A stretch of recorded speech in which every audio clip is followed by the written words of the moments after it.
তৃষ্ণায় বুকটা কেমন ফেটে যাচ্ছিল মা। আজ এত দেরি হলো যে বাবা?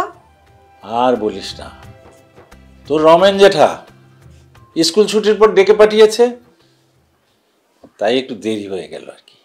তাই বলো, আমি সেই কখন থেকে তোমার জন্য ভাত নিয়ে অপেক্ষা করছি। বেলা গড়িয়ে গেল, যাও তাড়াতাড়ি স্নান করে এসো, খাবে চলো। তুই একটু আমার পাশে এসে বস, তোর সাথে আমার দরকারি কথা আছে। এখন বসতে পারবো না, তুমি যাও তো বাবা, তাড়াতাড়ি স্নান করে এসো, খাবে। আরে রাগ করছিস কেন? বললাম তো জরুরি কথা, আয় মা। আমি কি সারাদিন এগুলো নিয়ে বসে থাকবো? আমার কি আর কোনো কাজ নেই? আয় না মা, তোর সাথে আমার জরুরি কথা। বলছি না পরে শুনবো, তুমি যাও তো বাবা।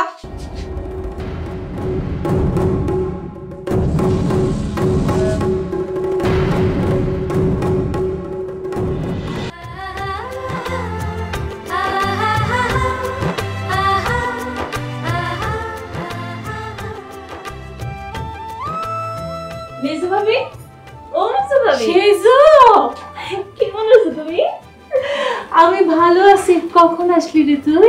এই তো কিছুক্ষণ আগে। তোমার শরীরটা কেমন আছে? আমার শরীর ভালো আছে।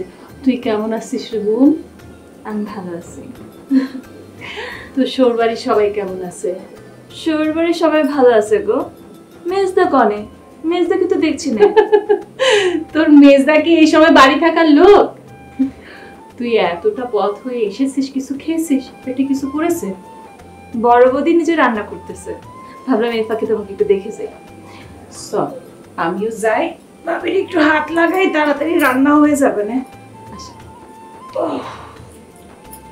তোর আসতে অসুবিধা হবে না তো? কোনো অসুবিধা হয়নি।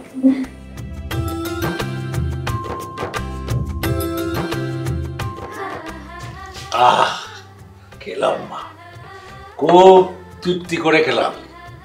মনে হলো যে তোর মায়ের হাতের রান্না। নে। তুমি প্রতিদিন একই কথা কেন বলো বাবা? বলি, বলতে ভালো লাগে তাই।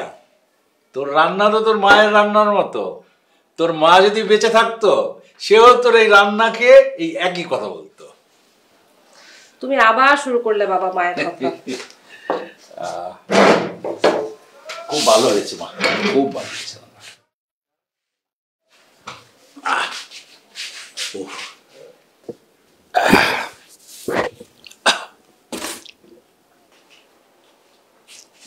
বাবা, তুমি যেন কি বলতে চেয়েছিলে বলো তো? কি বলিস? আমি ওর কখন কি বলতে চেয়েছি? আহা বাবা, তুমি না বললে রমেন জ্যাঠা তোমাকে কি যেন কাজে ডেকেছিল? দেখ কি কাণ্ড, আমি সব ভুলে খেয়ে বসে আছি।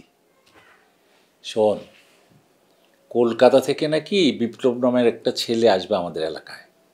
ও কিছুদিন এখানে থাকবে,